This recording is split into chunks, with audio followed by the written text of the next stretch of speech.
Hola, buenas noches. Ya estamos listos. El viaje hacia el misterio ya está preparado. Serán 4 horas en 2 ediciones con argumentos únicos y exclusivos que comienzan ahora aquí en Radio Nacional de España. Y esta noche están anunciadas visitas interesantes. No perdáis la segunda parte de nuestro programa. Hay un auténtico sacerdote vudú, ya lo tenemos ahí, que acaba de llegar a nuestro programa en exclusiva. Estará hoy en el Espacio en Blanco para contarnos cosas de esa increíble religión y de ese país. Y otro tema que nos habíais pedido, uno de vuestros favoritos. Atentos, ahí van los primeros datos. Y para hablar de este tema de la transcomunicación, en este país solo podía estar un invitado con nosotros, Pedro Amorós. Buenas noches, don Pedro. Muy buenas noches, don Miguel. ¿Cómo estás? Pues la verdad es que encantadísimo de nuevo de estar aquí en el programa y desde luego siempre es un placer estar contigo. También para nosotros que estés ahí, presidente del SEIP, Sociedad Española de Investigaciones Parapsicológicas, y una persona que llevas un montón de años con este asunto de la transcomunicación, de la vida más allá de esta, ¿no? Pues la verdad es que llevo más o menos unos 26 años, que no son pocos, vamos. No es que yo sea muy mayor, pero bueno. Empezamos muy jóvenes todos en esta historia, ¿verdad? Yo creo que sí, es las cosas. 26 años, wow. ¿De verdad hay medios para traspasar esa frontera, como decíamos en la introducción? ¿Uno puede ir al más allá a través de diferentes métodos? Mira, yo cada día que pasa me doy cuenta de que conozco menos este mundo de la transcomunicación instrumental. Prácticamente podría decirte que me he dedicado por entero a lo que es el estudio de nuevos sistemas, de metodologías, de los antiguos sistemas. Y te podría decir que todavía no lo sé. Yo sí que sé que tengo una serie de comunicados, que tengo una serie de pruebas, que muchas veces intentando aplicar el máximo rigor posible a la hora de realizar un experimento, una grabación, bueno, pues caramba, algo se escapa a la ciencia, ¿no? Y ese algo es lo que nosotros llamamos esa inclusión desde ese otro lado, ¿no? Yeah. Con lo cual sí podríamos decir, para mí, que tenemos mensajes de algún sitio. Si queremos entender el más allá como ese otro lado, es correcto. Y si algunos quieren entender ese más allá como algo trascendental, pues tampoco voy a ser yo el que lo niegue.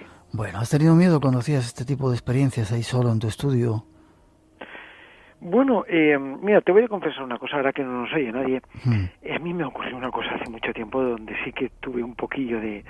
Bueno, resulta que yo colecciono multitud de cosas de pues muchos de los colegas y seguro que los oyentes que me conozcan y que hayan estado en mi laboratorio y en mi estudio, pues lo habrán visto. Tengo cosas muy raras, ¿no? Y entre ellos, bueno, pues tengo algún cráneo que otro, pues antiguo. Cráneos humanos, de verdad. Sí, efectivamente. De verdad. De los de verdad. O sea, no de decoración, sino sacados... Y bueno, pues de un estudio antropológico forense, que bueno, en fin, vinieron y al fin y al cabo, bueno, pues los tengo yo en forma de estudio, ¿no? Y uno de ellos, pues en una ocasión, pues empezó a hacer una serie de ruidos extraños, ¿no? Y lo examinamos y demás y aquello no había forma humana. Es la única vez que me ha asustado un poco porque, caramba, fue a centrarse justo ese fenómeno en el cráneo, ¿no? que tenía. Y bueno, pues me deshice de él y ya el fenómeno cesó, lógicamente. Y en las comunicaciones, en esas supuestas comunicaciones que has tenido, ¿qué es lo que más te ha impresionado de lo que hayas escuchado? Bueno, me han impresionado algunas, ¿no? Tengo psicofonías, por decirlo así, porque muchas veces cuando se habla de psicofonías, la gente dice parafonías, psicofonías, no. Se llaman psicofonías porque se ha entendido así, aunque no es el nombre más apropiado, pero lamentablemente, pues así tenemos que entenderlo, ¿no? Yo he estudiado, he escuchado, he obtenido psicofonías de muchos tipos, psicofonías que me han insultado, que me han ofendido, que me han intentado ofender, que me han, bueno, pues puesto en una situación bastante drástica, ¿no? Desde el punto de vista anímico. Psicofonías que incluso he llegado a, bueno, pues ser un poco consciente de las personas que podrían haberla llegado a modular en caso de haber estado vivas, ¿no? Es decir, tono y timbre.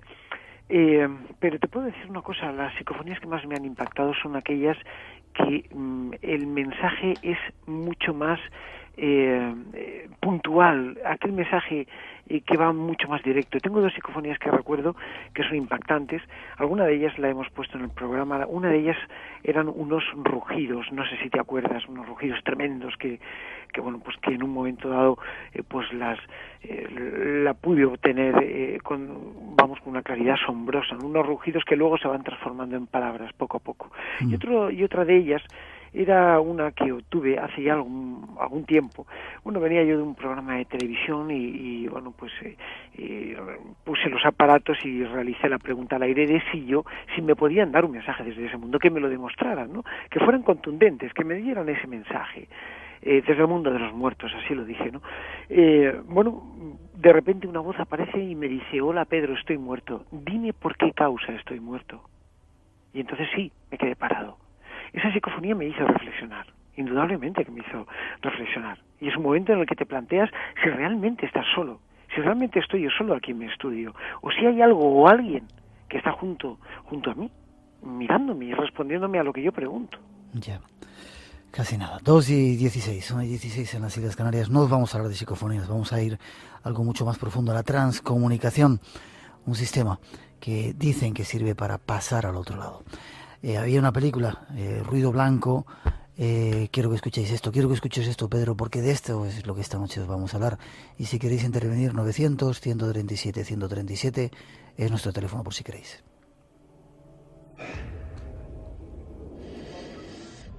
Lo que van a oír a continuación es real. No ha sido editado ni alterado. Ya no os bebe más. Esta es la voz de Ruth Baxter. Ya no os bebe más. Se grabó en agosto del 2003. Ruth Baxter murió en 1987. Electronic Voice Phenomenon, EVP, es el proceso mediante el cual los muertos a través del sonido y de la imagen se comunican con los vivos gracias a la estática y las interferencias de los aparatos electrónicos modernos.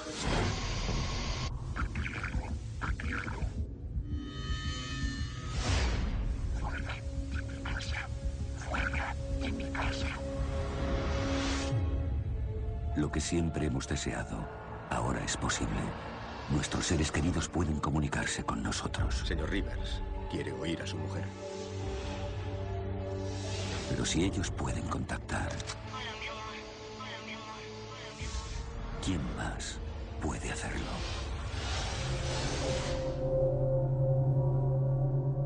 En esa... ¿Lo has escuchado, verdad, Pedro? Sí, perfectamente. En este fragmento dan por seguro que uno puede comunicarse con el más allá. Yo no sé tú, desde el punto de vista de investigador más serio, más científico, si lo ves tan claro. Bueno, para hacer la película White Noise, yo estoy completamente convencido de que los guionistas se basaron en los estudios de los que estamos aquí. Lo sé porque además he tenido contacto no con ellos directamente, pero sí con los asesores, ¿no? Y te puedo decir que sí que se han basado en algunas cosas, pero evidentemente como se trata en todas las películas, pues sí que se han modificado muchísimas cosas, ¿no? Lo que vemos en la película White Noise no es realmente cómo se produce, sin embargo, el fenómeno es el mismo. Estaríamos hablando de transcomunicación instrumental, estaríamos hablando de esa metodología de trabajo que los investigadores en la TCI, que es como se llama, o ITC, Instrumental Transcommunication, pues basamos nuestros experimentos para intentar establecer un diálogo bilateral entre ese otro lado y el nuestro, intentar trabajar en el desarrollo de una serie de aparatología, de aparatos, de sistemas capaces de llevarnos un poco mensajes de ese otro lado hacia este de una forma constante, continua, ¿no? Y ese tipo de mensajes se producen de una forma contundente. Uh-huh. Y la historia comienza quizá con las hermanas Fox, cuando a través de ruiditos, raps en una mesa, intentaba comunicarse con los espíritus del más allá. Así es, en Hydesville, en el año 1848, estas hermanas, Margaret y Fogg y Kate, pues intentan comunicarse con el espíritu de un buhonero que había fallecido, ¿no? Yo creo que se considera el inicio de la transcomunicación, no instrumental, ojo, porque hay una diferencia muy importante, ¿no? Tenemos que entender la transcomunicación como ese sistema, ese grupo de sistemas, esa disciplina de trabajo en el campo de la parapsicología que pone de manifiesto una serie de mensajes que podrían venir de ese otro mundo, del mundo trascendental, ¿no? Y la transcomunicación instrumental sería lo mismo, pero aplicando aparatos técnicos, con lo cual tenemos que diferenciarlo, porque mucha gente piensa que es lo mismo y no es lo mismo. Transcomunicación instrumental es lo que nosotros estamos realizando a la hora de examinar psicofonías, de obtener psicofonías, obtener este tipo de registros sonoros que nos dejan verbalmente algo o alguien desde ese otro lado. Ya. Hay una introducción preparada. Vais a descubrir, le digo a nuestros oyentes, que no solamente se graban voces, sino que a veces entran también imágenes de ese supuesto más allá, y que no solamente se utilizan las televisiones o las cámaras de vídeo y los magnetófonos, sino teléfonos, ordenadores y otras muchas cosas, ¿verdad, Pedro? Sí, señor. Vamos con esa introducción que nos va a dar más datos de lo que es la transcomunicación. Dice su Pedro que a ti no te da miedo, pero mira, yo llevo años en esta historia y todavía lo que me da miedo es escuchar esas voces extrañas cuando grabas y sobre todo cuando haces una pregunta y te contestan. Tremendo, ¿eh? La verdad es que sí, en alguna ocasión que hemos estado experimentando juntos, hemos pasado alguna situación esperando que algo ocurriera. Sí. Quizá lo contemos, ciertas cosas que han ocurrido en ciertas casas con más invitados algún día para tratar de comunicar a nuestros oyentes lo que ahí se vive. Yo creo que sí. Pero ¿cómo se puede definir la transcomunicación? Mira, la transcomunicación podríamos entenderla como esa posibilidad de contactar con ese otro lado. Esta es la transcomunicación en sí, en general, ¿no? Cuando hablamos de estas técnicas, podríamos, lógicamente, empezar a darnos cuenta del por qué surge la transcomunicación. Y es, desde un punto de vista lógico, el hecho de intentar buscar pruebas para poder demostrar las cosas. Por una razón, porque cuando las hermanas Fox intentaban, pues realizaban sus contactos, sus transcontactos, pues evidentemente la gente les creía, pero había otros que evidentemente no les creían porque pensaban que eran simplemente pues cosas de su propia mente. La diferencia está en que tenemos una prueba audible, una prueba medible o visible en este caso, ¿no? Como se decía en esta pequeña entradilla que acabamos de escuchar, siempre los sistemas electrónicos nos sirven para poder avanzar en el desarrollo de la transcomunicación. Y en ese momento concretamente, cuando los medios estaban haciendo su mayor fuerza, su mayor aparición, tenían su apogeo enorme, pues evidentemente empezaban a preguntarse las personas de si no habrá una forma de demostrarlo. Bueno, pues aquí es donde empieza, yo creo que la transcomunicación instrumental para de algún modo intentar pues esclarecer esa parcela psíquica que tiene la mediunidad o el psiquismo que se puede producir a la hora de un contacto, ¿no? Y aquí es donde entra en juego pues un aparato electrónico que no es ni más ni menos que un parlante o un aparato que nos hace posible poder llegar a escuchar, a medir, a ver, a incluso pues sentir en algunos casos, por supuesto, pues ese tipo de sensaciones o ese tipo de vocablos o imágenes, ¿no? Entonces, de alguna manera la transcomunicación cambia a transcomunicación instrumental cuando se quiere demostrar lo que es el hecho de la prueba, ¿no? O sea, intentar probarlo, porque una psicofonía, por ejemplo, es audible por todos siempre y cuando tengamos los aparatos dispuestos y se haya realizado correctamente desde el punto de vista técnico, ¿no? Y entonces, bueno, pues se difiere ahí de lo que sería un contacto mediúnico, lógicamente por la falta de la prueba física en este caso, ¿no?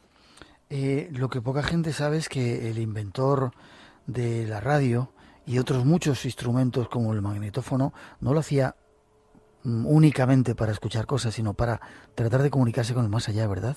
Claro que sí, había, incluso Edison o Marconi o Landel, pues fueron personas que estuvieron trabajando en muchos sistemas.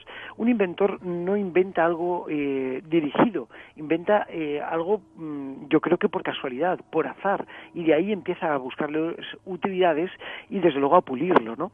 En este caso, pues por ejemplo, tomando yo creo que uno de los grandes inventores de la historia, que es Thomas Alva Edison, él, según yo tengo algunas crónicas de la época, Edison inventó la forma para poder registrar sonidos con el fin de intentar indagar en el mundo del más allá, sobre todo también por sus familiares fallecidos, ¿no?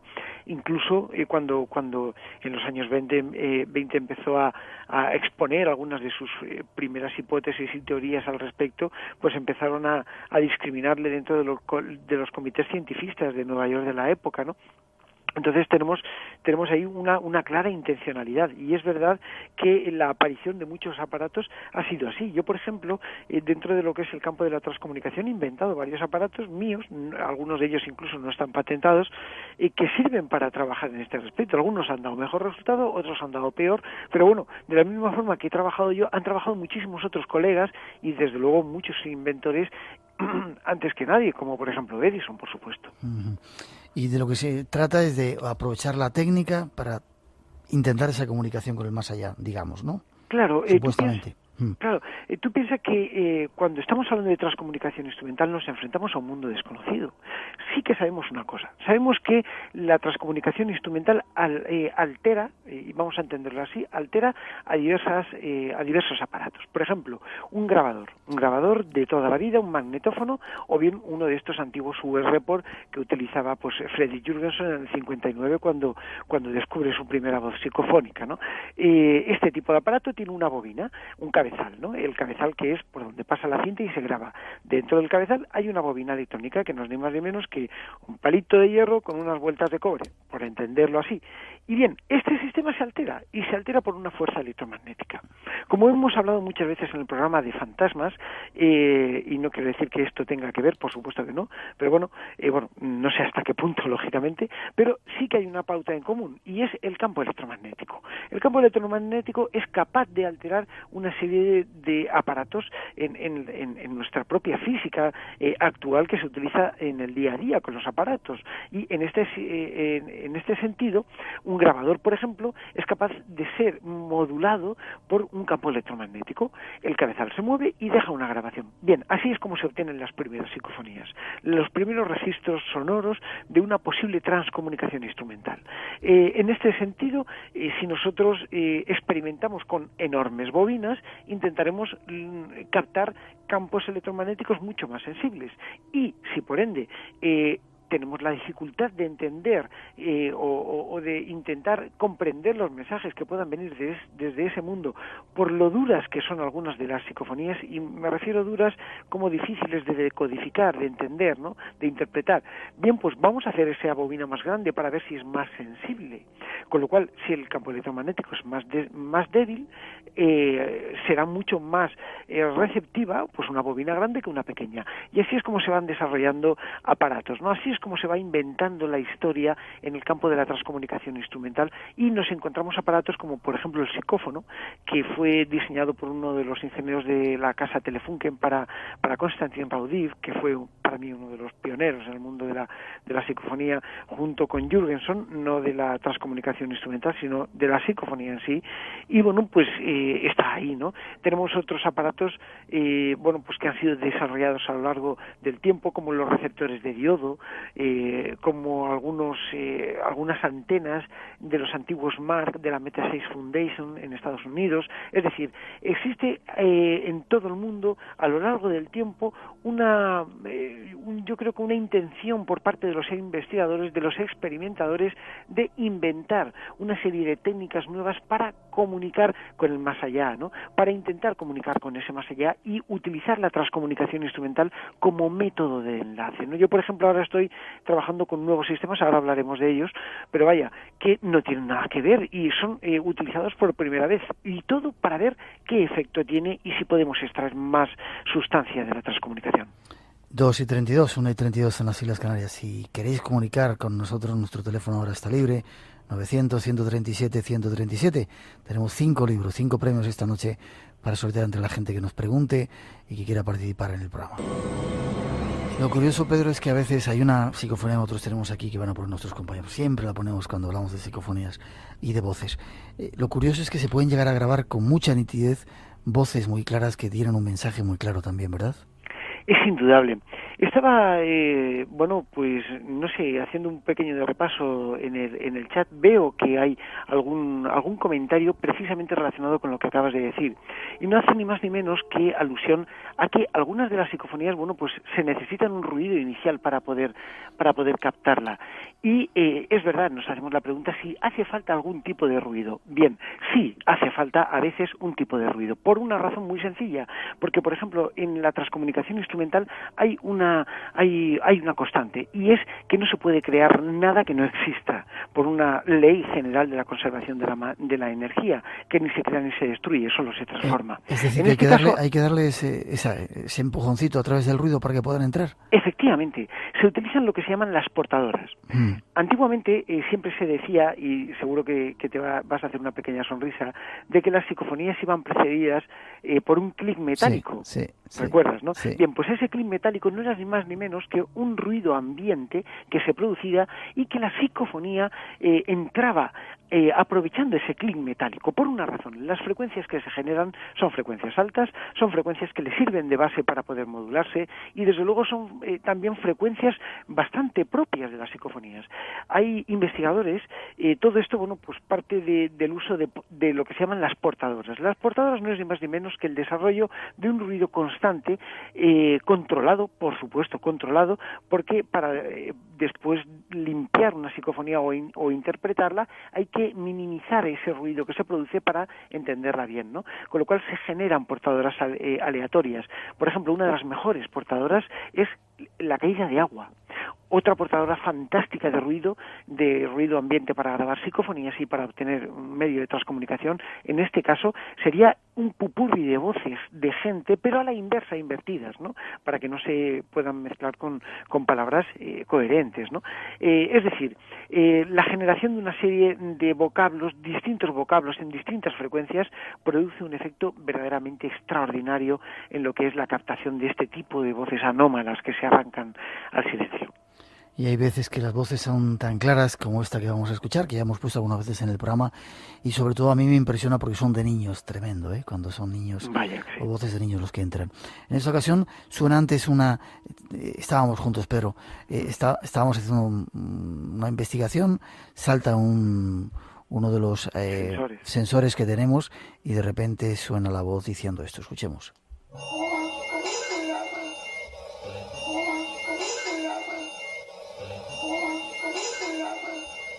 Es clarísima, ¿verdad, Pedro? Yo creo que es una de las psicofonías que bueno, pues que están ahí, sobre todo cuando no había ninguna niña ahí, y eso es una voz de niña, ¿no? Que nos pedía ayuda. Podéis ayudarme. Podéis ayudarme.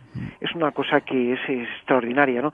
¿Y quién había ahí? ¿Por qué? ¿Por qué? ¿Y por qué en ese momento en el que se producía una impresión, no sé, desconocida para nosotros, que era el salto de uno de esos sensores?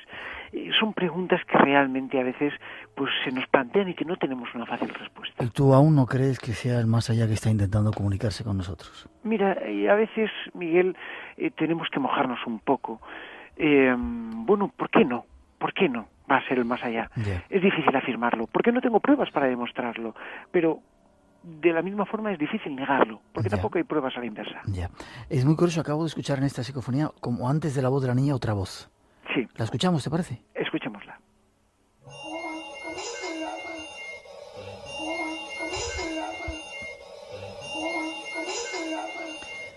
En la tercera, antes de que la niña hable y diga hola, parece que hay otra voz que entra, de un hombre, sí. Curioso. Es curioso, a veces dentro de una psicofonía incluso se pueden llegar a producir varias voces que, bueno, pues los investigadores a veces no nos atrevemos a dar una interpretación por no sugestionar, ¿no? A veces las psicofonías son claras, otras no lo son tanto, como bien sabes, ¿no? Y desde luego otras pues incluso van a la inversa. Tenemos psicofonías que en un sentido dicen una cosa y en el otro otra, e incluso en una misma grabación se producen tres inclusiones diferentes de sonido, ¿no? Y solamente los experimentadores que llevan mucho tiempo podemos de alguna forma detectar su entrada, ¿no? Si luego la escuchas muchas veces la oyes, ¿no? Sin lugar a dudas. Es decir, viajan por varias frecuencias a la vez. Es una forma de entrar sonoramente hablando, por supuesto, que bueno, que es desconocida para nosotros. Curioso, y no solamente voces, sino ahí también a través de la transcomunicación instrumental se tratan de captar imágenes. Sí. Y se hace con cámaras, ¿verdad? Indudablemente. Desde, bueno, podríamos nombrar a muchos investigadores, pero evidentemente si tenemos que hablar de lo que es el mundo de la imagen, necesitamos nombrar a Klaus Schreiber, que para mí fue uno de los pioneros en el mundo de la transimagen, llamémoslo así, aunque también se conoce como psicoimagen, ¿no? La psicoimagen o la transimagen sería la imagen paranormal que se obtienen por medios de acoplamiento de imagen con determinados sistemas que se montan, ¿no? estos sistemas nos dan una serie de imágenes, de fotogramas que quedan resumidos en determinados sistemas y que están ahí. Aunque también tenemos que reconocer que transcomunicación instrumental engloba yo creo que, o transcomunicación en general, engloba una parcela muy grande de un espectro muy grande de sistemas, ¿no? Los sistemas que nosotros estamos mencionando esta noche, que vamos apuntando, pues evidentemente son sistemas que los experimentadores utilizamos, porque hay muchas formas de enfocarlo desde el punto de vista de la investigación y desde el punto de vista de la experimentación o la especulación, por supuesto, ¿no? Pero cuando uno está investigando y está desarrollando sistemas, cuando nos ponemos frente a un monitor, frente a una cámara que está enfocada con un ángulo de 45 grados, intentando captar ese momento de retroalimentación, y de repente empiezan a salir flashes del monitor y entre uno de los flashes empiezas a distinguir un rostro, pues es cuando realmente empiezas a plantearte que hay algo detrás, por supuesto. Y es curioso porque muchos de esos rostros coinciden con seres fallecidos, reconocidos por la gente que está investigando, ¿no? Sí, por supuesto. Yo ahí, he trabajado mucho en la psicofonía, pero he trabajado menos en la psicoimagen. Lógicamente, por cosas técnicas y por problemas técnicos, no he podido meterme tanto en el mundo de la psicoimagen, tanto como hubiera querido. Pero sí que he obtenido muchísimas psicoimágenes que para mí son contundentes porque las he obtenido yo junto con mis colegas de investigación, evidentemente. Y para mí no tienen ni trampa ni cartón. Están ahí porque a mí me han aparecido natural y espontáneamente, ¿no? Pero... Perdona, ¿habéis reconocido las imágenes de esa gente que ha salido, de esas imágenes que ha habido? Bueno, ¿como personas fallecidas o no habéis podido identificarlo? Yo personalmente sí he detectado una de ellas. Tengo muchas, pero bueno, podríamos decir que yo tengo varias que podría identificar. Una es un planeta, el planeta Júpiter, que se ve perfectamente. En mi web, que es pedroamoros.com, pues creo que se puede ver en el apartado de psicoimágenes. Otra de ellas es un mensaje que se puede identificar perfectamente, que no sé cómo salió. Y otra de ellas es la abuela de mi mujer, que aparece ahí. Yo creo que es ella. Tiene todos los matices y, bueno, de una forma totalmente clara. Y, bueno, pues la he comparado con una fotografía antigua y está, ¿no? Y tampoco es que yo haya tenido mucho trato con la abuela de mi mujer, pero bueno, sí que la conocía, lógicamente, antes de que falleciera, ¿no? Y, por supuesto, esta imagen está obtenida después de que hubiera fallecido, ¿no? Y sí que la puedo identificar. ¿Y es cierto que el Vaticano está interesado en este tipo de investigaciones y tiene un equipo haciendo pruebas? Bueno, aquí hay mucho bulo metido, pero ¿en qué no se interesa el Vaticano? Es la pregunta, ¿no? Yeah. Yo creo que se interesan todos. Desde que, bueno, pues saltó un poco a la opinión pública de que el Vaticano estaba muy interesado en la transcomunicación, yo creo que sí. Yo no es que crea, estoy segurísimo de que sí, porque he tenido pruebas además de ello, ¿no? Y he tenido alguna que otra entrevista acerca de esto. Evidentemente están interesados en saber qué es lo que hay ahí y qué puede haber, ¿no? Y desde luego en nuevas técnicas y nuevos sistemas. Pero evidentemente el Vaticano estuvo mucho antes de que yo naciese interesado, incluso mucho antes de la propia aparición de la psicofonía en sí, ¿no? En el año 1959, pese a que ya se habían obtenido por aquel entonces algunos comunicados que se les denominaba, fíjate qué curioso, voces del espacio o voces electrónicas, fíjate. De ahí viene lo que es el EVP Phenomenon, las Entity Voice Phenomenon, que serían las abreviaturas de lo que nosotros conocemos como psicofonía en inglés, internacionalmente hablando, ¿no? Y es así como se podría llegar a entender una voz electrónica. Por supuesto que se interesan con un famoso artefacto que, bueno, pues que supuestamente que se inventa y que nadie sabe muy bien si eso fue realidad o no, que se llama el cronovisor, ¿no? Que está ahí. Algunos, bueno, pues yo tengo una fotografía que me pasaron supuestamente, o un par de ellas, de ese famoso cronovisor, pero que claro, que está ahí, ¿no? Que forma parte. Y que sería, Pedro, un aparato que intentaría comunicar, grabar imágenes del más allá, incluso la imagen del propio Jesucristo. Totalmente, estaríamos hablando de que ese aparato, según se tiene constancia en algunos de los testimonios, pudo captar la imagen de Jesucristo andando con todos sus apóstoles. Podía grabar el pasado. y no solamente el pasado, sino también el futuro. Y por eso dicen que la destruyeron, o que la ocultaron de una forma absolutamente soberbia, ¿no? Que nadie la pudiera encontrar porque si no podría dominar el mundo. Se cuenta que el propio Vaticano, pues tenía constancia de que en su experimentación con 12 científicos al cargo, ¿no? Pues vieron y abortaron el robo de uno de los bancos más importantes de Italia, ¿no? Y en este caso, pues porque vieron incluso los planos como iban a efectuar el robo y los esperaron en el lugar concreto donde iban a pasar los ladrones. Quizá algún día tengamos que hacer un programa dedicado al cronovisor. Yo creo que 2:44, 1:44 en las Islas Canarias. Si queréis preguntarnos, 900-137-137. Este es nuestro primer tema. Enseguida vamos a hablaros de vudú con un sacerdote vudú que está aquí con nosotros en el programa. Pero hay más cosas, más datos. No solamente a través de cámaras de televisión y grabadores de sonido se pueden comunicar con los muertos. Hay otros sistemas. Escuchar esta noticia. No es una noticia que nos hayamos inventado, Pedro, ¿eh? No, para nada. Además es un caso que lo investigamos nosotros, que en su día, ¿no? Y bueno, pues todavía no podríamos decir una cosa concreta de qué es lo que ocurrió, pero que indudablemente alarmó a la gente, alarmó a toda una zona, ¿no? Y desde luego una familia la tuvo en vilo durante bastante tiempo. Pero no es el único caso, hay otros muchos, ¿verdad?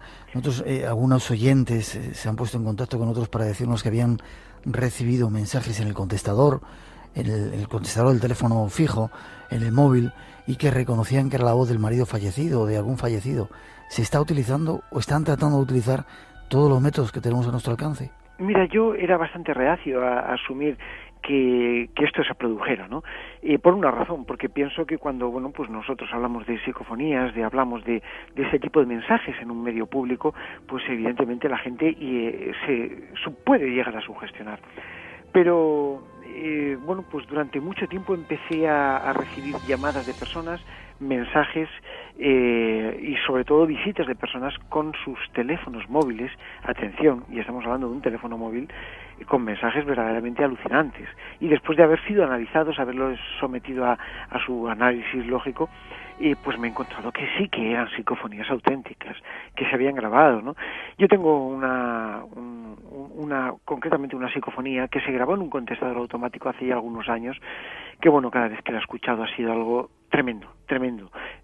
Algo que, incluso la propia familia que reconocen a la voz concreta de su padre fallecido, ¿no? Y pues que se expresa de una forma increíble y después de muerto, ¿no? Por supuesto, ¿no? Entonces sí que podemos hablar de muchos casos, pero muchísimos casos de personas que han escuchado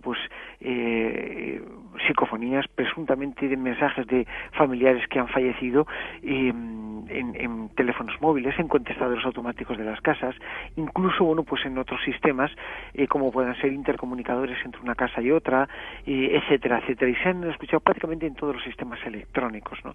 Por una razón que yo distinguiría: cuando el experimentador o el investigador va a trabajar en el campo de la transcomunicación, lo que intenta es generar lo que es la posibilidad del contacto, desarrollar el contacto. Pero cuando una persona normal está escuchando música, de repente se equivoca de teclas, en lugar de pulsar el play, pulsa el play y el rec, y no se da cuenta y graba un fragmento, ahí es cuando entra la voz.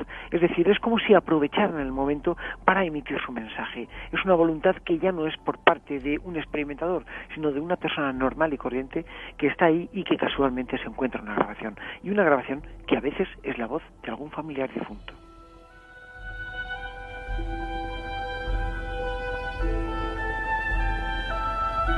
Y a veces, Pedro, quiero matizar esto, dan respuestas, es decir, hacéis preguntas y contestan con una respuesta concreta, lógica, que además te da la solución a algún problema o algo que te preocupaba. Bueno, normalmente siempre se realizan, no siempre se realizan preguntas, pero la mayor parte de veces sí que se realizan preguntas concretas y no se toman en cuenta las psicofonías, se almacenan, por supuesto, casuísticamente, pero no se toman en cuenta las psicofonías que no tienen una respuesta lógica, ¿no?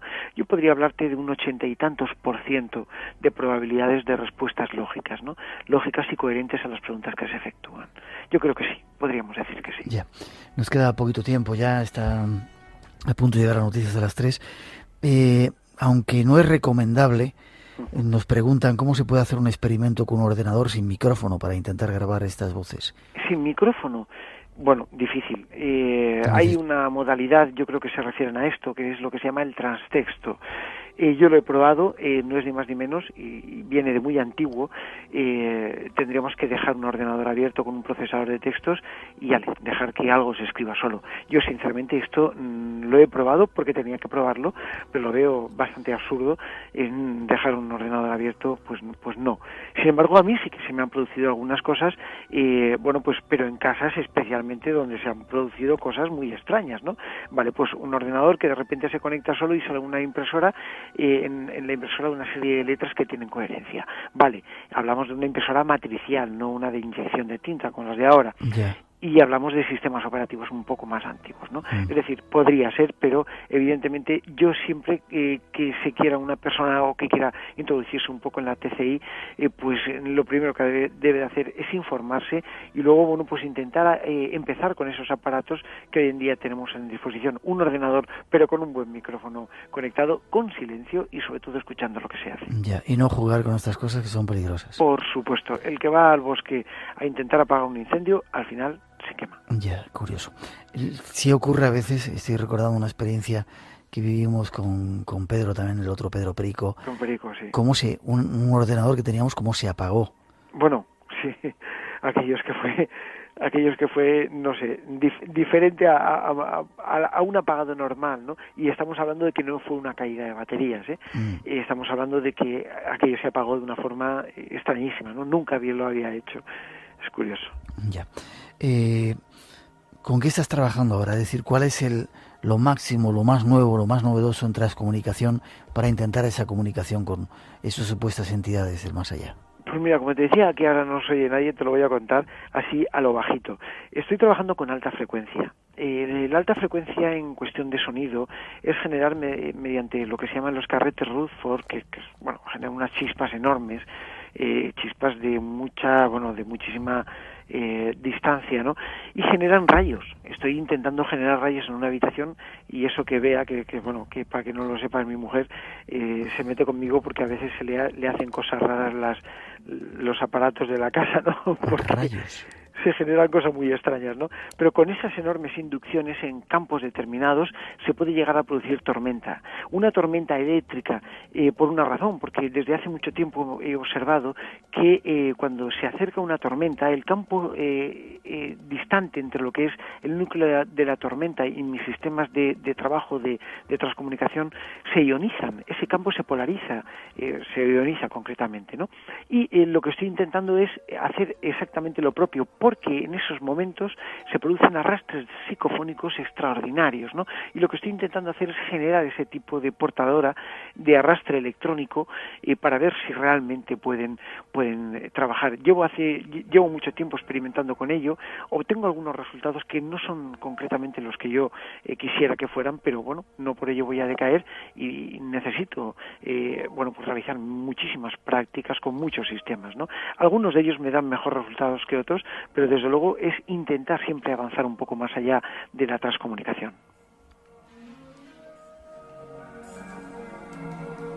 Señor Rivers, quiere oír a su mujer.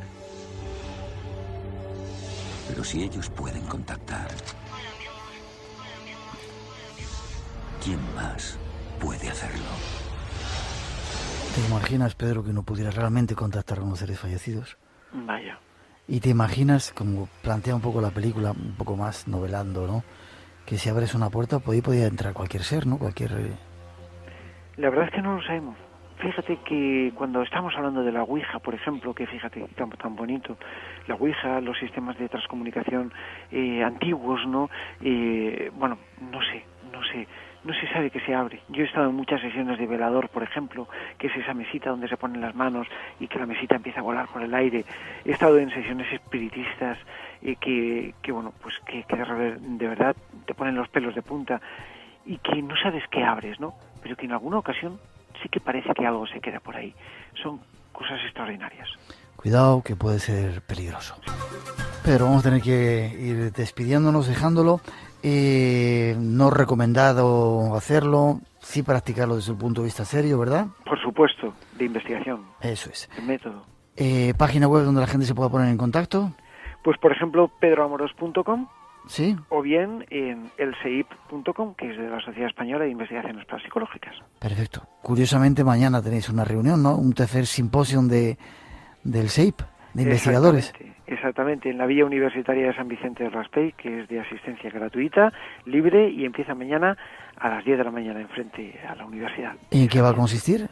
¿Os reunís investigadores para contaros las historias que tenéis entre medias? Pues sí, un par de días nos reunimos un montón de investigadores, pues por ejemplo Joaquín Huete, debe hablar de la mediunidad, David Sentinella, de las momias, Paco Azarín de la Ouija, bueno, pues Juan Aurelio Bernal de las sociedades secretas, yo hablaré de las psicofonías, técnica y obtención, Lorenzo Fernández, que también estará por aquí con nosotros, de la crónica de una investigación, Roberto Foré, Fran Recio, en fin, una serie de compañeros que nos reunimos aquí y que, bueno, entre otros muchos investigadores y colegas que exponemos pues ideas, formas, métodos de trabajo y, bueno, pues un buen rato para pasarlo entre amigos. Queríamos haber estado con vosotros, pero bueno, ahí estamos en espíritu. Poned los aparatos y ya veréis cómo nos escucháis. No lo dudes. ¿Lugar de encuentro? En la Villa Universitaria en San Vicente del Raspey, en Alicante. ¿Puede ir cualquiera? Cualquiera puede ir. ¿A qué hora? Entrada gratuita y entrada y acceso libre, por supuesto, a condición del aforo del local, claro. Ya, ¿a qué hora empezáis? Empezamos a las 10 de la mañana del sábado. Y bueno, pues al final vamos a hacer una cosa que te hubiera gustado mucho venir, ¿sabes? Sí, ya me han contado. Que es un tema donde hay incluso hasta sirenas. Sirenas momificadas. Me han contado. Bueno, a la próxima. Gracias, Pedro. Un fuerte abrazo. Saludos a la gente mañana. Estaremos con vosotros y seguiremos intentando abrir puertas para que entren buenas ondas y sobre todo intentando esa comunicación siempre. Claro que sí. Gracias a ti. Un beso muy fuerte y saludos a todos los oyentes. Fuerte abrazo. Una mínima pausa tenemos que hacer. Las noticias de las 3 se acercan las 2 en las Islas Canarias y pasamos a nuestro segundo tema. Vamos a hablar del vudú. Un auténtico sacerdote del vudú está con nosotros. Os hablaremos de eso y otras muchas más cosas aquí en el Espacio en Blanco. El teléfono 900-137-137 por si queréis intervenir. No os vayáis, que enseguida regresamos. Las 3 y 5 y 6, 2 y 6 en las Islas Canarias. Ya estamos de vuelta. Tenemos todavía casi una hora por delante para compartir y acompañaros en esta primera edición del Espacio en Blanco en Radio Nacional de España. Recordad que mañana hay una segunda edición. Hablaremos de ovnis, cosas que sobrevuelan por aquí y sobre todo vamos a hablar de un tema de actualidad, ese asunto de los círculos de Inglaterra. No os perdáis el asunto porque tenemos un montón de cosas súper interesantes. Nuestro teléfono por si queréis intervenir, 900-137-137. Hay premios esta noche, 5 libros, 5 premios tenemos para sortear entre la gente que nos llame. O si queréis entrar en nuestra página web www.espacioenblanco.es con algunos de los planes de ese viaje a Turquía que tenemos y el chat, la forma de entrar a través de www.espacioenblanco.es. Y nuestro siguiente tema, nosotros que hemos estado allí, empieza cuando los tambores comienzan a sonar.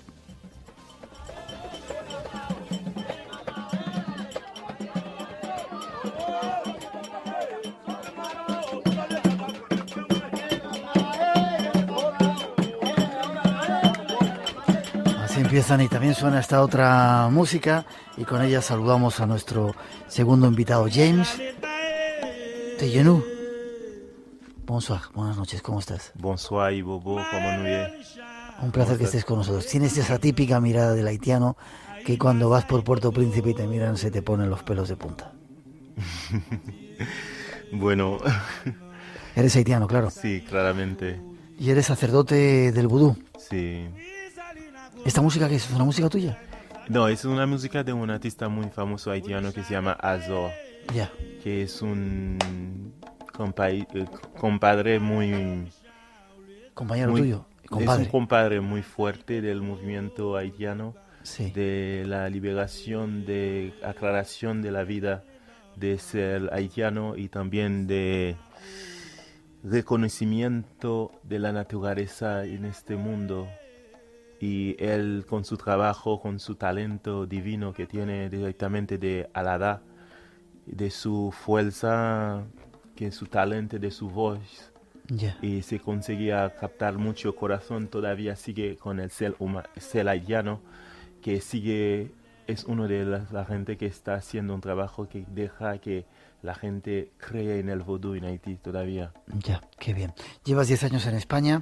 Ahí, hace poco hicimos un programa hablando de vudú desde el punto de vista de los blancos, que evidentemente es muy diferente del vuestro, y poníamos a Haití como un país peligroso, un país en el que pasan cosas tremendas. Yo, de hecho, he vivido allí cosas que no he vivido en ninguna otra parte del mundo, muy, muy duras. Si me permites, quiero que escuchemos una introducción que tiene que ver con una película que está basada en hechos reales, que habla un poco de lo que puede ser el vudú. ¿Vale? Dale. Escuchamos. Muy bien. Me cuesta admitir que esté mezclada en todo esto. A mí me educaron en la fe. Mi padre era un Hogan, un hechicero. Me ofrecieron a Ersuli a los 4 años. Me montaron, me poseyeron, si lo prefiere, a los 8. Hay una gran belleza y compasión en todo ello. Oh, sí, eso puedo entenderlo. Pero ante todo, es usted psiquiatra. Son totalmente compatibles mi ciencia y mi fe. Puede llamarla como quiera, pero en Haití, nuestro Dios no solo está en el cielo, también está en nuestro cuerpo, en nuestra carne. Hay algo que debería ver.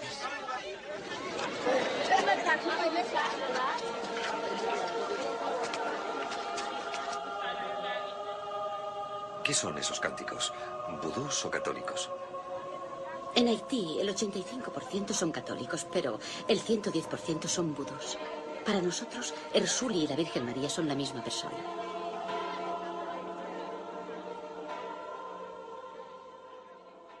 ¿Es eso cierto, James? En Haití Sí, son completamente. Durante la esclavitud teníamos que tener una etapa, y directamente durante este tiempo que sabemos, el tiempo del hombre, el hombre, la... ¿No te salen las palabras en castellano? Sí, no, no me ha salido. Pero directamente el hombre civilizado. Sí. El hombre civilizado. Obligaba al esclavo a ser cristiano o católico, ¿no? Que obligaba, sí. Y directamente el hombre salvaje directamente sabía directamente el respeto por la tierra. Ya. Que el hombre civilizado no tenía. Ajá. Y por le ponieron en esclavitud. Y directamente durante esta época el hombre civilizado estaba directamente encima de toda la tierra haciendo conquistando toda la tierra, y al mismo tiempo el hombre salvaje estaba aquí dando fuerza a la tierra. Yeah. Y a nosotros como los hombres salvajes, y nuestro pasado ha llegado en Haití, que es un país, el primer país libre de este mundo, que viene directamente de África, un montón de esclavos, pero los hombres más fuertes de África. La primera república negra que se independizó en el mundo. En el mundo. Y una raza pero que con la fuerza de vudú. Y durante todo este tiempo, la imagen que pasa, que el vudú era la fuerza del hombre negro, el hombre del hombre salvaje. Y el hombre salvaje ha llegado con él su libertad durante de armas, fuego y todo esto solamente por su fuerza y la fuerza de la naturaleza que le dieron nuestros antepasados y nuestra fuerza del espíritu que nos está guiando todos los días. Yeah.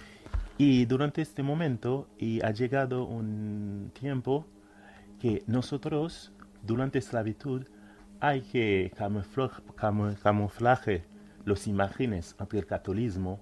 Camuflar las imágenes del catolicismo. Sí. Y era una estrategia por la esclavitud. Yeah.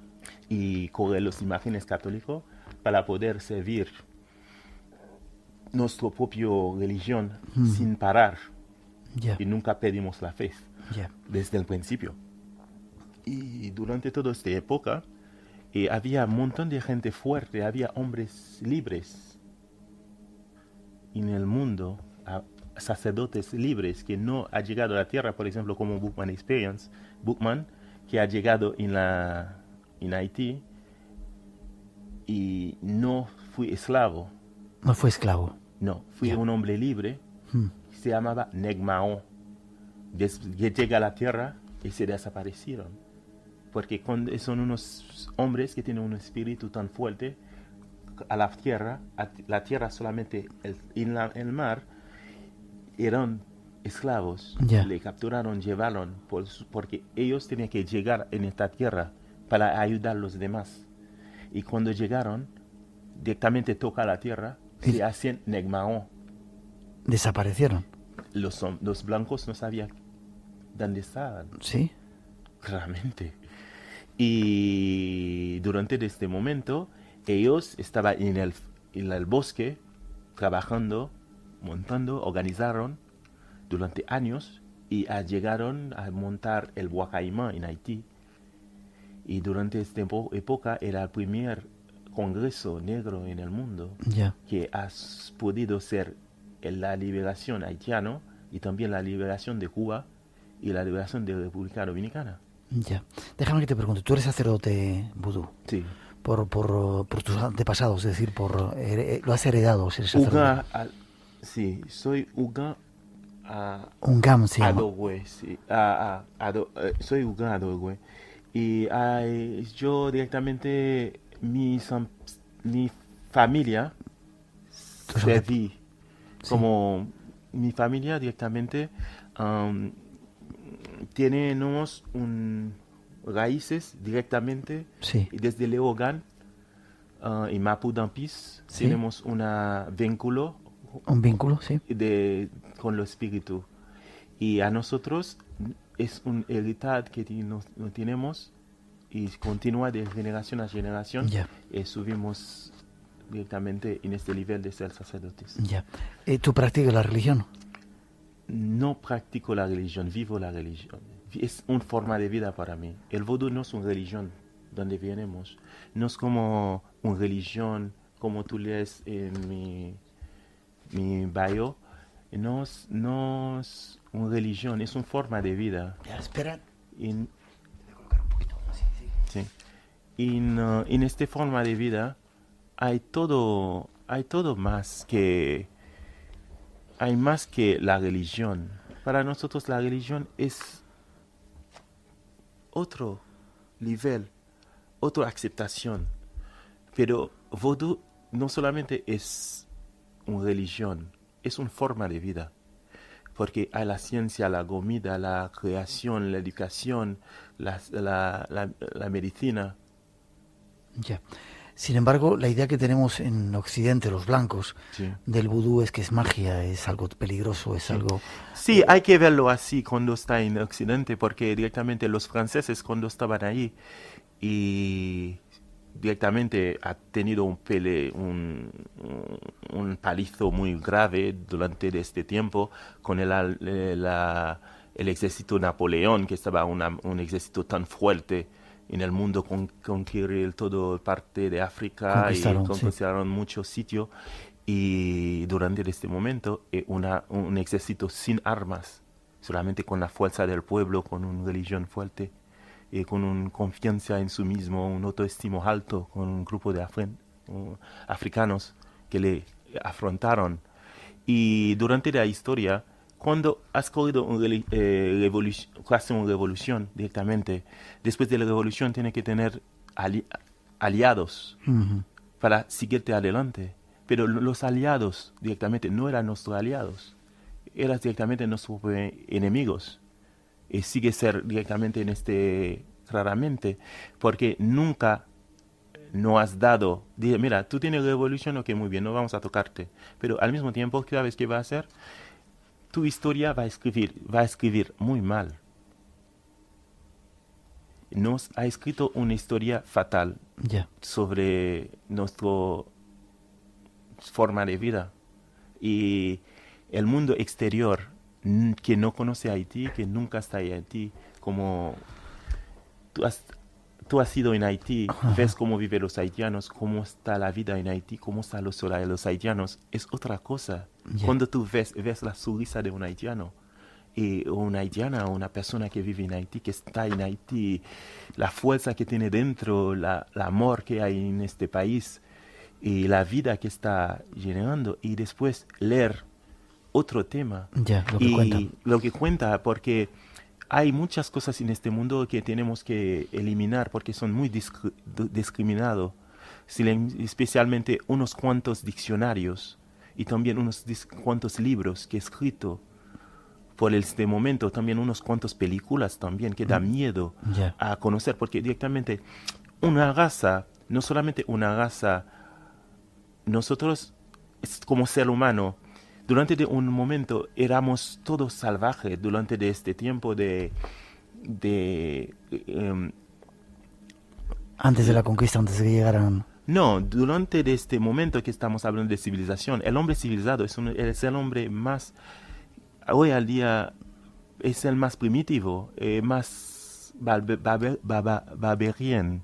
¿Cómo se dice? Sí, bárbaro. Bárbaro, el hombre más bárbaro en este mundo.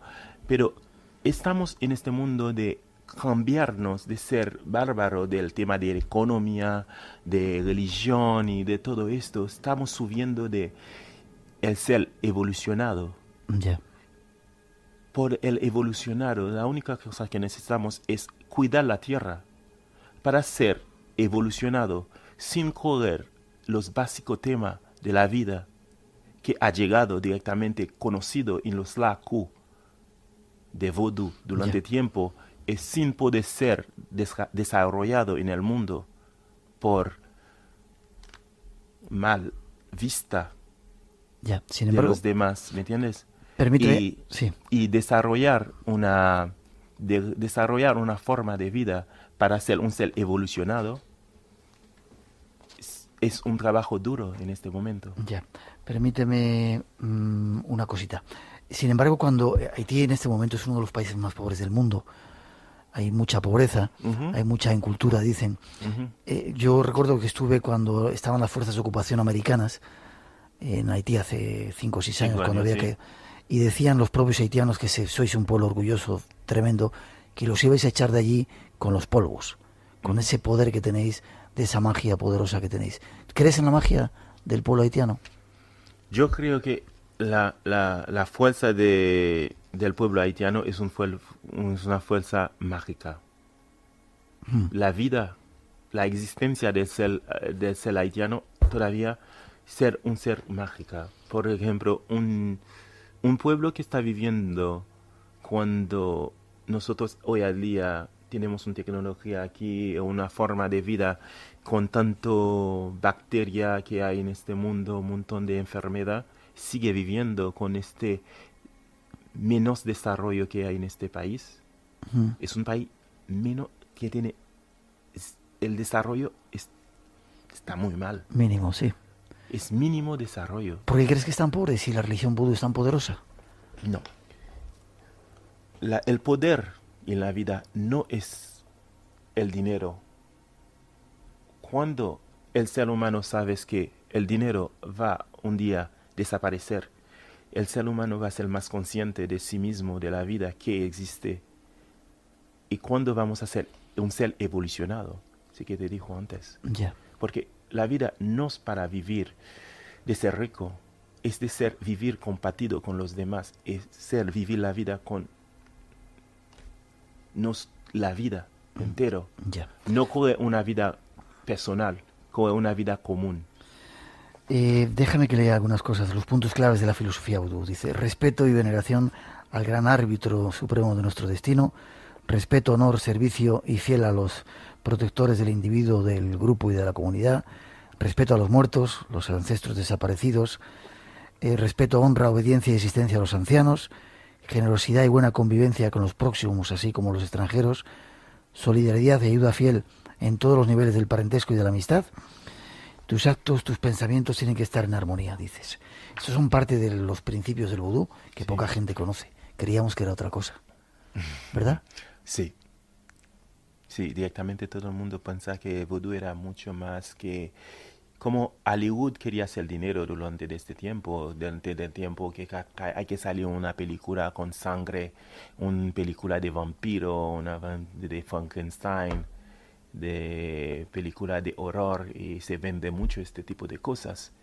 Y directamente hay que buscar sitios que no está protegido, personas que sin sin derecho, por ejemplo, que no tiene, que no, como no, sin derecho, que la gente que no puede luchar por sí mismo, Ya. los más débiles en este mundo, vamos a como atacar Y hace tiempo, a un montón de, como en Inglaterra o en España o en Francia, un montón de gente no fui en África como turista.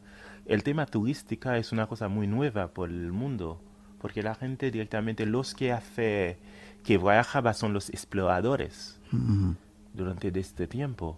Y los exploradores que hacen son los cazadores, la gente que viene para conquistar tierras, haciendo fortunas, que viene a comprar oro o diamantes.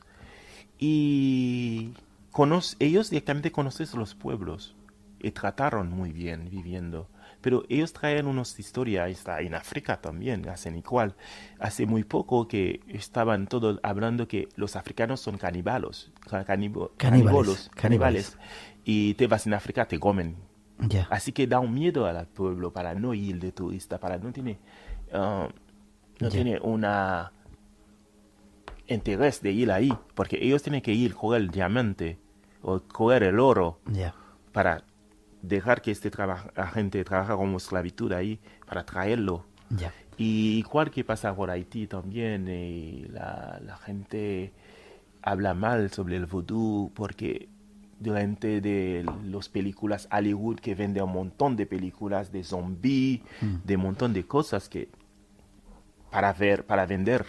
Ya, te tenía que preguntar por eso, por los zombies. ¿No existen los zombies? Bueno, yo creo directamente, donde vengo, hay una solamente forma de zombie que hay en Haití. Los zombies son los cristianos que convirtieron, la gente que convirtieron de ser cristiano, que no acepta la vida real como está la vida, que solamente se va para la ley de la iglesia como va este tema. Para mí ellos son zombies. Que tienen una lavar de cerebro completamente, que da miedo, porque la vida no tiene que vivir con miedo, porque nosotros en el vudú enseñamos a gente que no vive con miedo, porque tú no puedes volar, tú no puedes elevarse, tú no tienes alinearte de un mundo que está tanto oscuro en tu camino, y para llegar a ser un ser elevado con tanto miedo. Ya.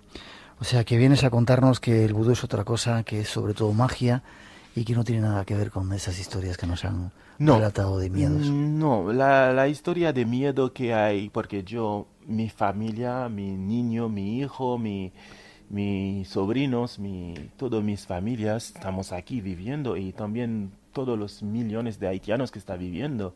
Y cada uno estamos ahí viviendo. Por ejemplo, ahora está la ONU en Haití y estamos hablando como el vudú está tan mal porque no pasa nada. Hay un montón de seres españoles que están viviendo en Haití. Yo conozco y algunos, nada le pasaron del tema, si no está una buleta de los Estados Unidos que lo pillaron, como por ejemplo el compañero que ha pasado, que le dispararon los americanos ahí, y nada mal pasar a la gente ahí, como ¿qué pasa? Es una conspiración fuerte. Una conspiración. Una conspiración fuerte. Lo que es curioso es que los haitianos sois gente orgullosa. Sois el primer pueblo que se independizó. Dime qué es esta música, que nos tenemos que marchar. ¿Qué suena esta música? Este suena de la diosa del amor. Es nuestra madre. Es la madre que nos da tanto fuerza para que nosotros siempre llegar a vivir con mucho amor. Porque el amor es la única cosa que tenemos para compartir y sentirnos ser humano. El miedo es que encontramos en el camino, pero el destino es el amor. Para ser evolucionado de verdad, hay que aceptar cada persona como son y cada persona de su manera. Si hay cosas que cambiar con uno, hay que ayudarle a crecer, porque todo el mundo estamos buscando la luz, porque la luz está directamente en la naturaleza, en la tierra. Cualquier cosa que viene de la tierra y vuelve a la tierra. Déjame que escuchemos un poquito.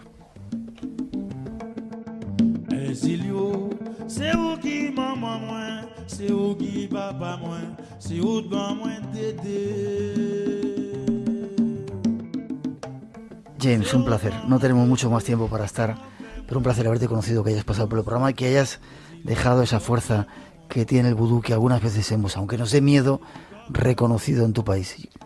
Bueno, es un placer también de estar aquí con vosotros y me alegro mucho de participar en un programa así, porque de verdad es una cosa que me parece muy, muy interesante, porque hoy al día este mundo que estamos dentro es un mundo que está buscando evolucionar.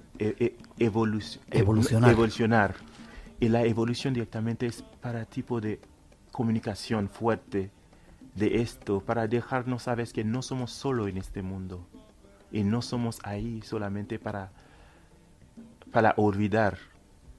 Estamos aquí para recordar los tiempos, quién somos, y cada uno de nosotros somos espejo de los demás.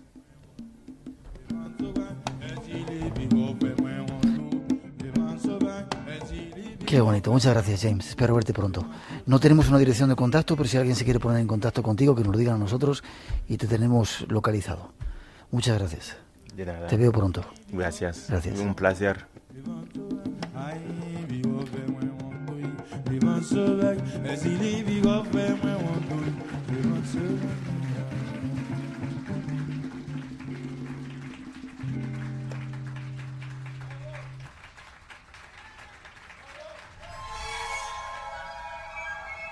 Espacio en blanco. Un viaje al mundo de lo desconocido.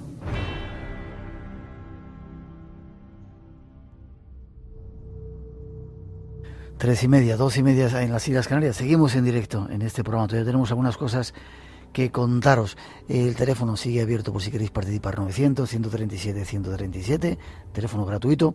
Y mañana vamos a hablaros de ovnis, entre otras cosas, y de las líneas, esos círculos que están saliendo. No os perdáis el programa, pero antes una información que tiene que ver también con esos objetos. Parece que están volviendo y la que se prepara es buena. Aquí os lo vamos a contar.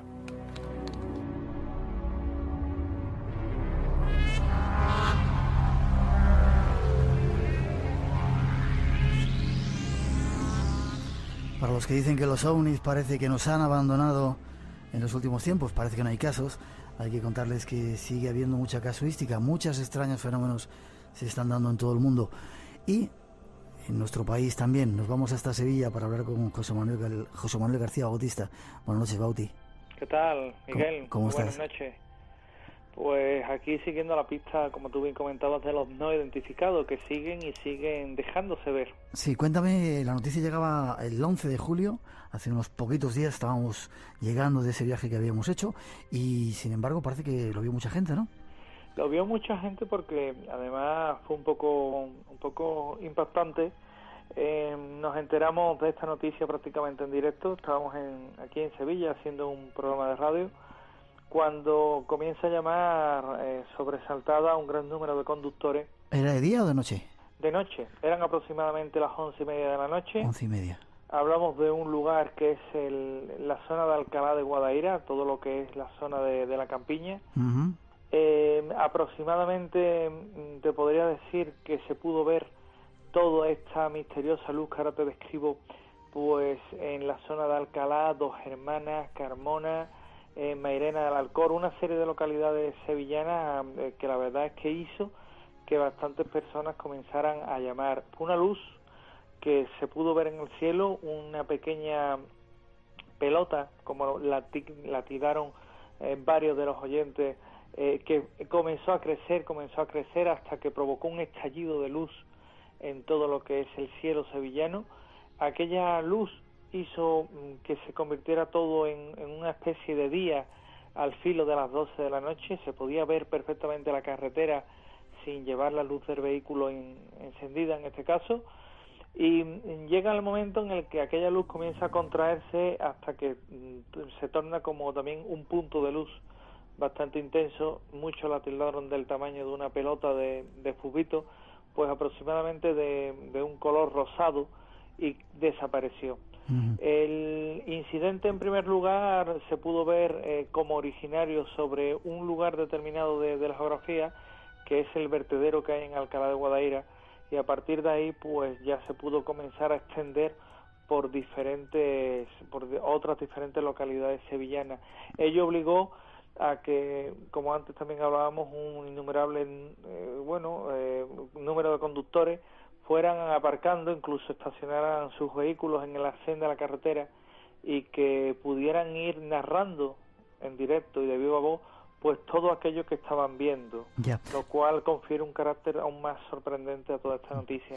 ¿No sería un asteroide, un fenómeno físico normal? Es buena la pregunta, porque sabes que cuando ocurre todo esto se pone en marcha una maquinaria que consiste en tratar de darle una explicación a todo fenómeno que vemos en el cielo y que no sabemos lo que es. Te podría decir que pocas horas después de este incidente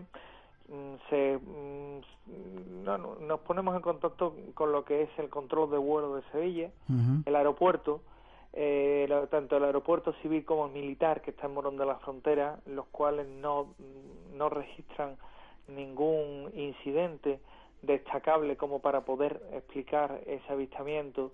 Nos ponemos también en contacto con el Observatorio de Sevilla, que está en Almadén de la Plata, en una localidad muy cercana a Sevilla, y tampoco hay unas condiciones astronómicas como para poder explicar este avistamiento, entre ellos evidentemente la que tú muy bien comentabas, una posible meteorito, un posible reentrada de chatarra especial, nada lo podía explicar. Y por último contactamos en este caso con el Centro de Meteorología, también aquí en Sevilla, el cual pues descarta toda condición, en este caso meteorológica, que pudiera también darnos una explicación racional a todo este avistamiento, con lo cual lo único que nos queda, Miguel, es lo que un investigador debe de tomar como la última opción. En este caso, un fenómeno ufológico, un fenómeno que atiende atentamente precisamente a sus siglas, fenómeno OVNI, objeto volador no identificado, es decir, algo que se vio en el cielo ese último día de junio del 2009 y que evidentemente no podemos explicar razonablemente. Por lo tanto, podemos decir que los no identificados volvieron a la geografía nacional con un avistamiento multitudinario.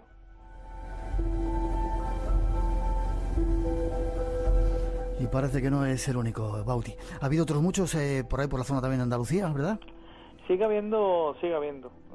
La verdad es que tú sabes que el verano es una fecha en la que no sé si quizás porque estamos más al aire libre, quizás miramos más el sol pero cielo. En toda la costa gaditana y la costa onubense se han podido ver también extraños incidentes ufológicos que están siendo investigados y que también podrían tenernos y darnos la pista de un fenómeno intenso a nivel de objetos voladores identificados nuevamente aquí en el sur de la península. Para los que dicen que nos habían dejado tranquilos, que ya no estaban, atentos, ya están aquí de nuevo, dicen, y se prepara una buena oleada.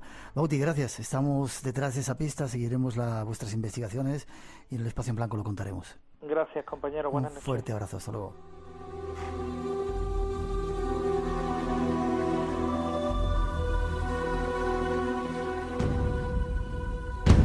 Entra en contacto con nosotros 900-137-137.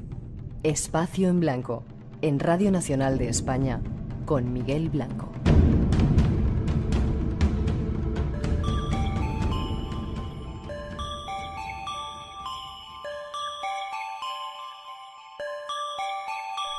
Pues ya estamos en ese tiempo que pretende mostrarnos el camino hacia primero nuestro propio ser y después descubrir ese inmenso potencial que todos tenemos dentro, que Vicente Casaña llama tu suerte. Buenas noches, Vicente. Muy buenas noches, Miguel. Tu suerte que es solamente tuya y que nadie te puede quitar. Nadie. Mía solo. Así es, cada uno tiene la suya. Mía solo. Vale. El hombre es lo que piensa en su corazón, dice un proverbio. Qué curioso, ¿verdad? Sí, muy curioso. y muy interesante, evidentemente, ¿no? Porque los pensamientos condicionan tanto nuestra vida. Lo gordo es que la condicionan para bien y para mal. Ya.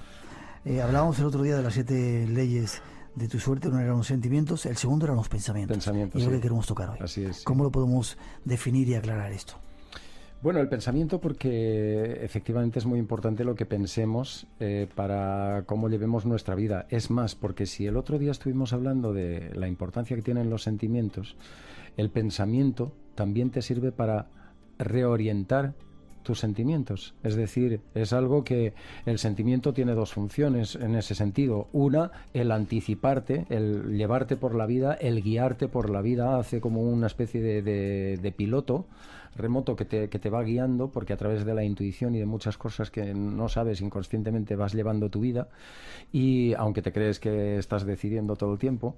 Y otra es que a través del sentimiento tú puedes reeducarte y puedes sanar muchas de las cosas de tu vida. Por ejemplo, incluso el pasado. Hay mucha gente que dice, no, el pasado está, el pasado no se puede cambiar.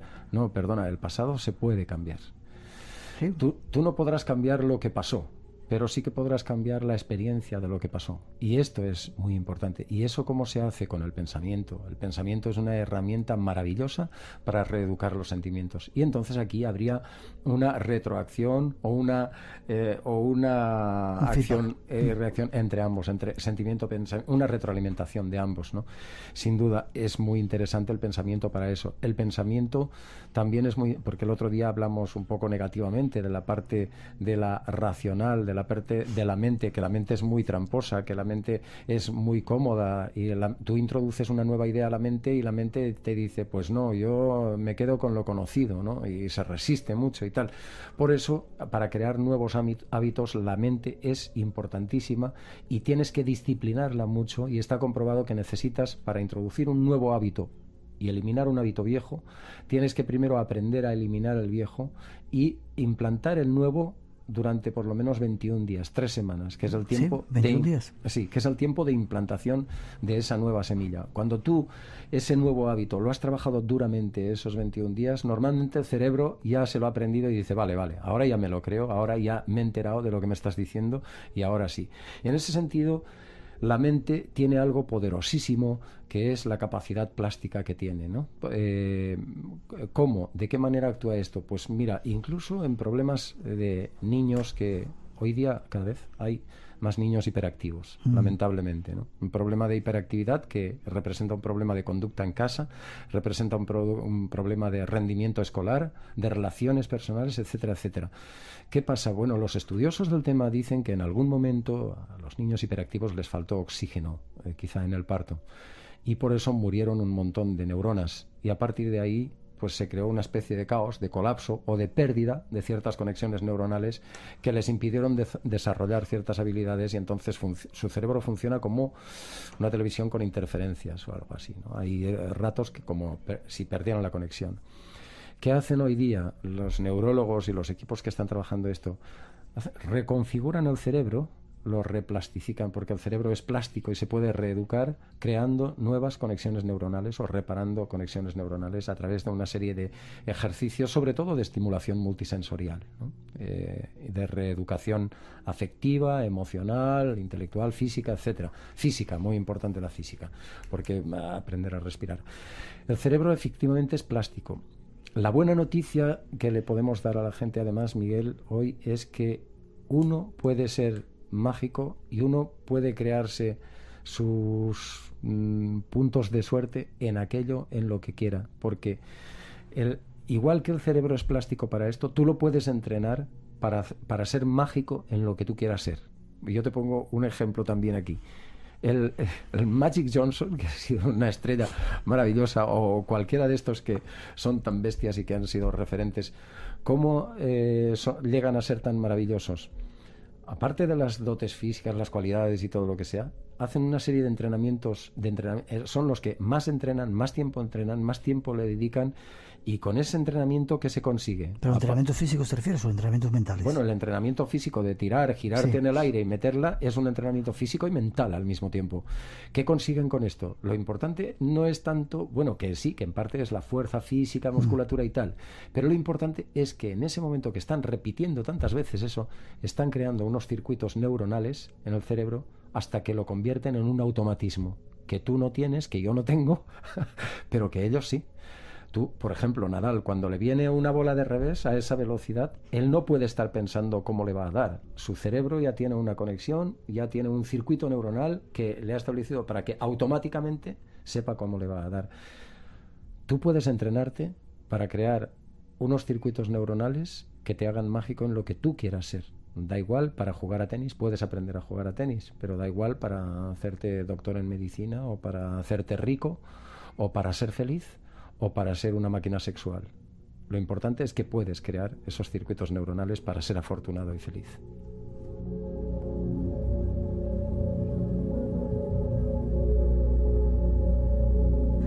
Muy bonito. En el libro dices, sigue estos 4 pasos para mejorar tus sentimientos y tus emociones y cumplirás una de las leyes de tu suerte. Conócete a ti mismo, trata de reconocer tus sentimientos y emociones en el mismo momento en que surjan. Para y examina lo que estás sintiendo. Sí, es muy importante que no dejemos pasar las cosas, que no acallemos ese rico diálogo interior, que siempre que algo nos da una mala vibración o una buena vibración o algo de eso, que pensemos un poco por qué, que se trata de unos segundos a veces, pero nos puede cambiar la vida. Segundo punto, controla tus emociones, no te dejes arrastrar por sentimientos o emociones que no te gustan, y menos si son repetitivas. Piensa cómo puedes mejorarlo. Claro, tendemos a caer siempre en los mismos errores o en ciertas pautas de conducta, aunque sean autodestructivas o aunque nos hundan o aunque no nos lleven a dar lo mejor de nosotros mismos, que es una lástima que no veamos cómo cambiarlo. Simplemente depende de nosotros, no de los demás, pero es más fácil echar la culpa a los demás a veces. 3. Reconoce las emociones de los demás. La empatía es la interesante capacidad de ponerse en el lugar del otro para entenderlo. Sí, yo creo que esto es muy importante, Miguel, que tengamos esa capacidad de entender al otro, de relacionarnos con el otro, porque las relaciones son fundamentales, ¿no? 4. Elige bien tus relaciones personales, porque ahí es donde surgen gran parte de los sentimientos y emociones propias y ajenas. Sí, las relaciones, porque me parece que hemos comentado ya en alguna ocasión en el programa, como muchas veces pretendemos que nuestra felicidad sean los demás quienes nos las den, que nuestra suerte sea también porque los demás nos la dan o nos la quitan. No, tenemos que aprender a crear lazos de amor y lazos constructivos, dar y ser generosos y aprender a recibir de la misma manera. Y decía también Pitágoras, aprende a estar en silencio, que tu mente callada escuche y admire. Una de las claves quizá para reeducar los pensamientos, aparte de esas redes neuronales, circuitos neuronales que uno puede llegar a conseguir. Sí, sin duda. Yo creo hay una frase muy parecida también de Goethe, como se que decía que el talento se crea en el silencio y el carácter en el tumulto de la vida, que es muy bonito y es parecido y viene a decir lo mismo, ¿no? Tú para tener carácter tienes que foguearte por ahí con el mundo y adquirir experiencias y aprender y actuar. Pero si quieres ser talentoso en algo, si quieres verdaderamente llegar a lo más profundo de ti y a desarrollar algo poderoso, tienes que buscar el silencio. Curioso. Y la soledad. Y esos circuitos neuronales, decías que necesitamos 21 días para crear esos nuevos circuitos, 21 días trabajando una idea, un cambio que queramos, ¿no? Sí, claro, 21 días para cambiar de hábitos. Eso lo decimos a un nivel más casero, personas que quieren dejarse un hábito, una pauta de conducta que les incomoda, una manera de relacionarse enfermiza o todo ese tipo de cosas. Vale, otra cosa ya será que quieras convertirte en un as del baloncesto, como decíamos antes, o en un tipo como Nadal, que entonces ya necesitas años. No se hace eso en 21 días. Lo que sí que le introduces el hábito a tu mente de entrar en la línea del deporte, o entrar en la línea de comer más sano, o entrar en la línea del estudio, o de relacionarte con más educación y más cariño con tu familia, sin tantos... en fin, muchas cosas se pueden conseguir. 21 días, no es mucho para empezar a cambiar, ¿no? Días. Es muy fácil, es un consejo fácil, sencillo y directo, y yo creo que vale la pena a cambio del tesoro que hay detrás.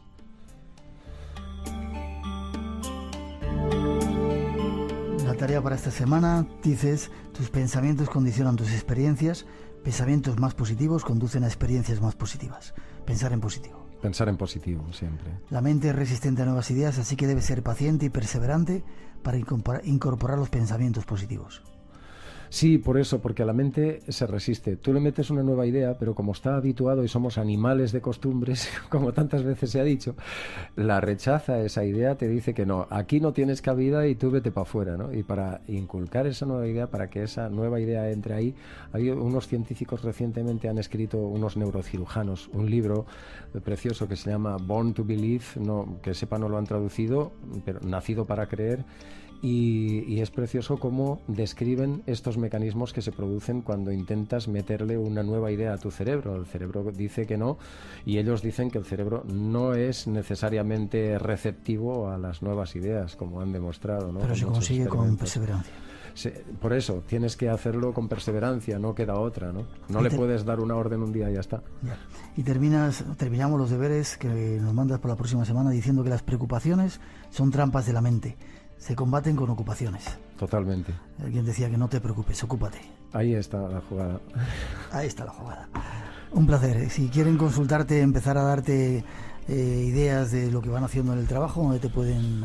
Pues sería un placer recibir las ideas de lo que la gente nos pueda comentar de este libro, Miguel. Y entonces pueden entrar en www.casaña.com o www.buenosaugurios.com. Allí hay un sitio donde pone contactar en los banners de la izquierda, en la columna de la izquierda.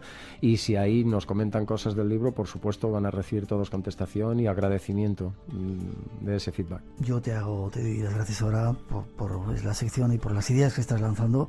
En mi nombre y nombre de toda la gente que anda por ahí, que seguro que les está ayudando mucho. Muchísimas gracias a ti, Miguel, porque tú ya has sido la idea y me parece que podremos ayudar a mucha gente, lo cual es un placer. Nos vemos la semana que viene.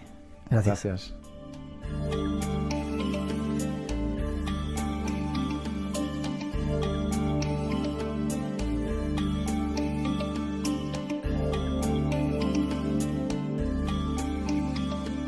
Una ventana abierta hacia otros universos. Espacio en Blanco, en Radio Nacional de España, con Miguel Blanco.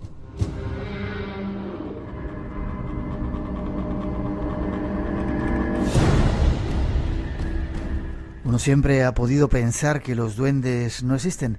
Sin embargo, hay muchos casos comprobados de esas extrañas entidades que se dedican a enredar en nuestra vida. Fran Contreras, buenas noches. Buenas noches, Miguel. Tú tienes algunas pruebas de ello, ¿verdad?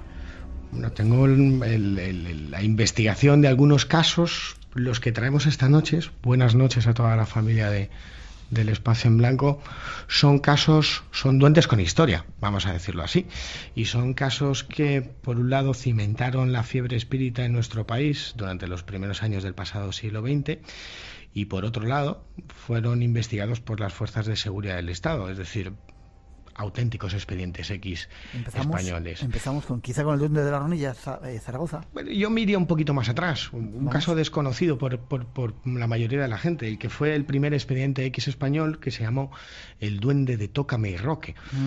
Ocurrió en el mes de mayo de 1915 en la ciudad de Valencia, en la capital del Turia, y todo se produjo en una humilde vivienda ubicada en el barrio del Carmen, concretamente en el número 7 de la Plaza del Esparto, en el entresuelo del inmueble donde vivía la familia Colomero, donde de la noche a la mañana, como en tantos otros casos que se han repetido a lo largo del pasado siglo XX y de lo que llevamos del siglo XXI, empezó con ruidos y sonidos de procedencia desconocida que desencadenaron el desconcierto y el terror no solamente en la familia, sino también en el vecindario, ¿no? La situación fue muy parecida a otro célebre caso, como es el duende de la Hornilla, el duende de Zaragoza, que llegó a ser portada del Times años más tarde, en los años 30. Casi nada, un pueblito, Zaragoza, que saliera en el Times contando la historia de la calle Gascón y Gotor número 2. Increíble. El duende de la Hornilla. Bueno, lo que ocurrió en Valencia fue sobrecogedor, ¿no? Lo que era un rumor se convirtió en una noticia, se filtró a los medios de comunicación. Recuerdo los titulares de las provincias que decían: la casa de los ruidos, siguen los ruidos, nueva estrategia de la fuerza pública porque estaba investigando ya la policía, o los titulares del Levante que decían: la casa misteriosa, la cosa se pone cada vez más seria, los ruidos siguen siguen en distintos sitios, una inspección y 2 registros en resultados, o el diario Pueblo, que en aquel entonces era dirigido por el ilustre Blasco Ibáñez, que bautizó este caso como la casa o el duende de Tócame Roque, ¿no? La situación fue tan alarmante que el 6 de julio de 1915, ordenado por el gobernador civil Motilla, se produjo en este país la primera intervención de las fuerzas de seguridad en una casa supuestamente encantada, ¿no? ¿Qué ocurrían? ¿Ruidos? Empezaron con una serie de ruidos, esos golpes de origen incierto, populares como los que vivieron las hermanas Fox con el nacimiento del espiritismo. Golpes acompasados que demostraban una inteligencia, primero en las paredes del salón y posteriormente esa serie de tipteos o raps, como denomina la parapsicología de forma técnica, se fueron extendiendo por todo el inmueble.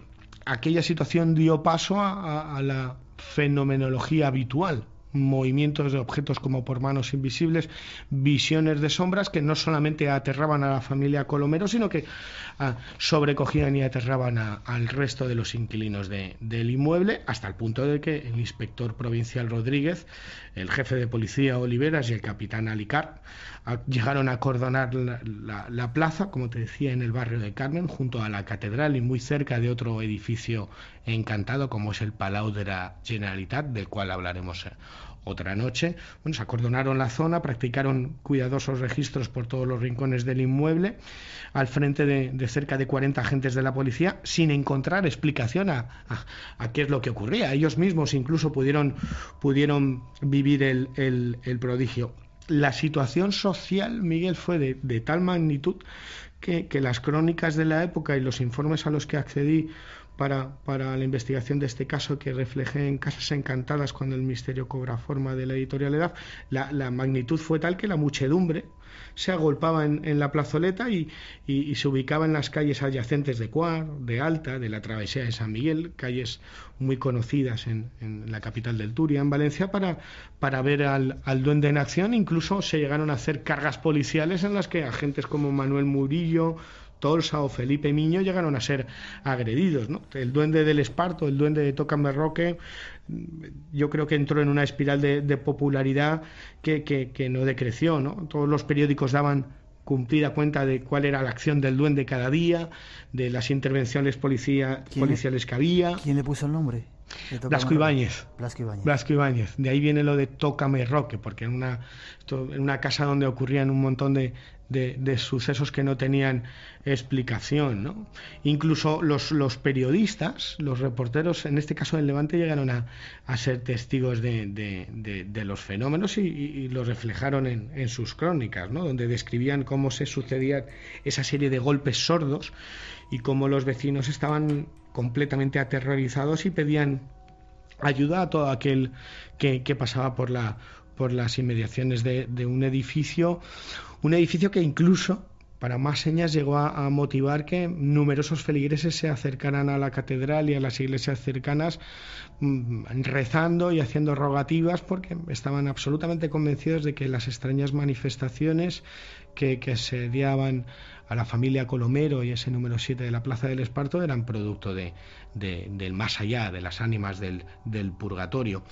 La situación fue en auge, como te decía, y 2 días, 48 horas más tarde de aquella primera intervención policial que ha pasado a los anales de la historia de la parapsicología en España, el 8 de julio de 1915, se llegaba a cortar el acceso peatonal a la plaza, se buscaba y rebuscaba por los tabiques del inmueble número 7 de la Plaza del Esparto, se desalojaban las casas colindantes, se registraban por el alcantarillado, se registraban cualquier tipo de lugar donde pudiese esconderse el causante o el autor de aquella extraña situación. Y no se encontró nada. Nunca. Incluso Aymani, que era el arquitecto jefe municipal, tal como pude descubrir en los archivos, llegó a colocar micrófonos, que serían los primeros de la época, para intentar buscar una solución a una situación que se les escapaba de las manos por completo, ¿no? Y lo cierto es que nada de lo que hicieron pudo esclarecer cuál fue el origen del duende de Tócame Roque, que el 13 de julio de 1915 desapareció tan misteriosamente como había aparecido. Hay otros muchos más duendes, pero no te dejo que lo cuentes, lo dejamos para otro día. Vale. Gracias, Fran, ve con cuidado. Buenas noches, Miguel. Ve con cuidado.